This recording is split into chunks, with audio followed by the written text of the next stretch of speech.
So the first game we have is Slap Run. You literally just run the boardwalk of a cruise ship slapping people. That's it. The game is fun for a little bit until you realize after a few minutes that the game is the same every time. Nothing changes. Next up we have Scary Child. Right off the bat we're treated to this cutscene. There once was a serial killer who lurked at night. After each kill, he would take a token to remember his victims. ABC123?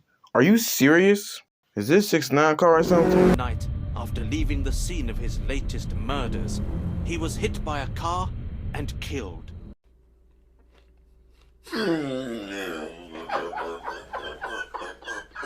His token was a child's doll, and it was left on the side of the road.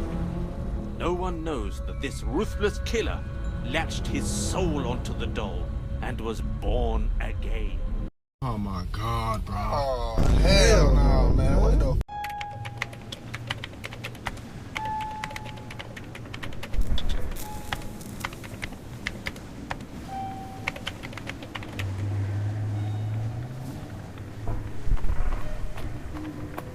Can we go see Annabelle? We have Annabelle at home. Annabelle at home. So practically the low poly slasher died and had his soul tied to this clown. Tied to this ultimate custom night reject. Tied to this unused Halloween prop. Mama, where are you? I thought Michael Jackson died 15 years ago. You have a ghost indicator. It blinks when Scary Child is around. Also, like many games, the game baby feeds you every step.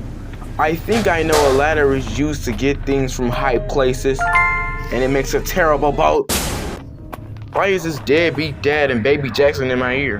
And apparently the child has some sort of magnetic pull, because when I juked him, broke his ankles, he pulled me back and scratched me.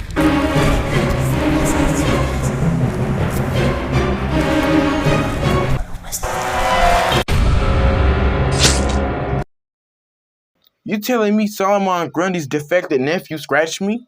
And I died?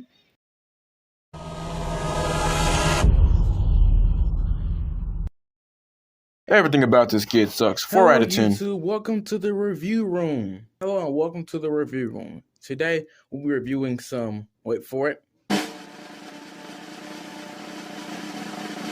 mobile games. As I know, with all the new games coming out, Squid Game ripoffs are topping the charts.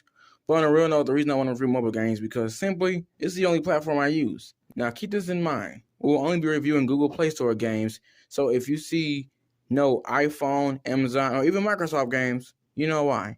Now with that being said, let's get on with the video. Alright, the first game we have is Dark Riddle. Now to my surprise, this is the best Hello Neighbor ripoff I have ever played. The puzzles are good, the house is good, the neighbor is good. What is that? One of the most annoying things is the neighbors. At least on the save mode, which is what I played on. Pro gamer stuff. Oh my God. But the lore couldn't have been more confusing. Peter suspects that a neighbor stole a rare sapling from an exotic plant from him and took it for himself. He needs to help the good-natured farmer and return the seedling to him. Find where the neighbor hid the seedling. So my neighbor stole his seedling from the other neighbor. Now the other neighbor wants me, his neighbor, to steal from the neighbor that stole from him. Gosh, how many neighbors is there? 4, counting Mr. Sal. Now that we have a general grasp of the game, let's get to the nooks and crannies of this game.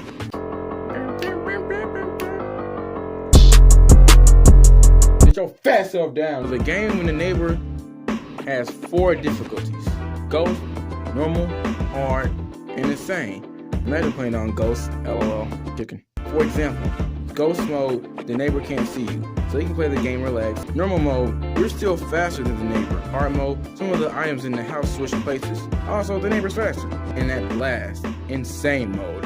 The neighbor's around 7% slower than you, and the items in this house is completely different. I mean, everything was changed. Saw a copper key. No way! Whoops, now it's on the 3rd floor. Silver key, whoops, that's in the other house. The padlock, that's still there. Also, the game has a feature where you can actually see how much noise you're making.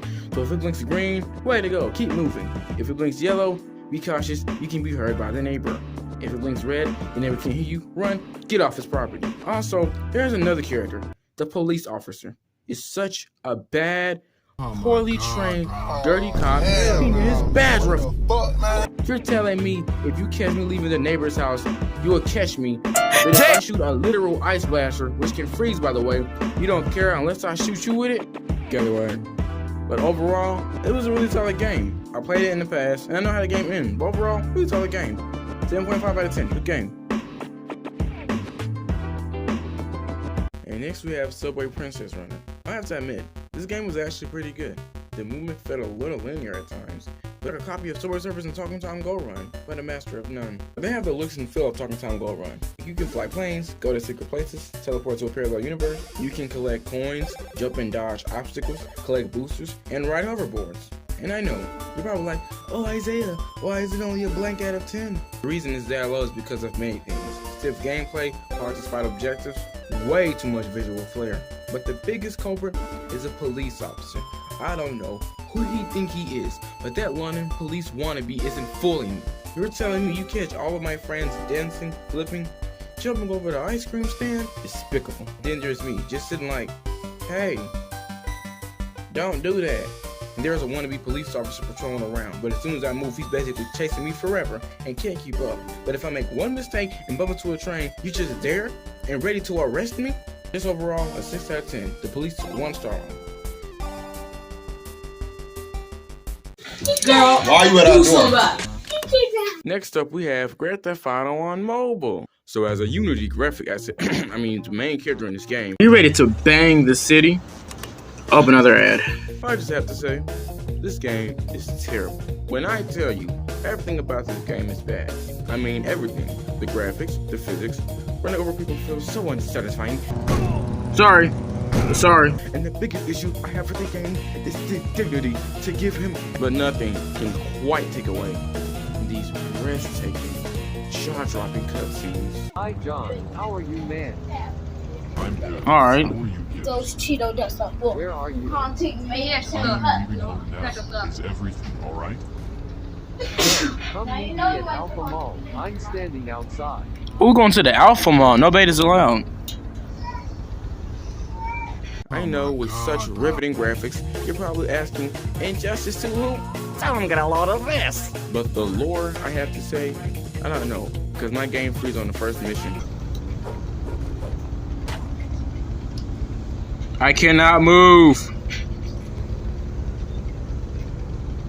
This game is so broken. Overall, I rate this game 3 out of 10. The game was just off. And next up we have Blue Dino Hedgehog Runner. And this game was just weird. Bro, what the freak is this? So you play as a Blue Dino Hedgehog. And your only objective is to kill everyone and everything. Blue Dino Hedgehog must win.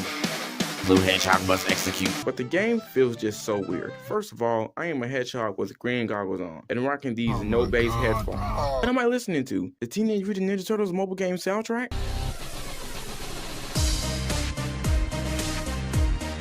Second of all the citizens are either stick men or stick women with guns. All of them share the same Unity acid pistol. Something needs to change. And that's coming from a 6'1" hedgehog. Third of all the abilities feel so out of place. So you're telling me I have a Hadouken right beside eye lasers, and I got spider webs, and I can fly? The game just feels a little off. Also, I got super speed, but it could save my life. I don't want another chance. No.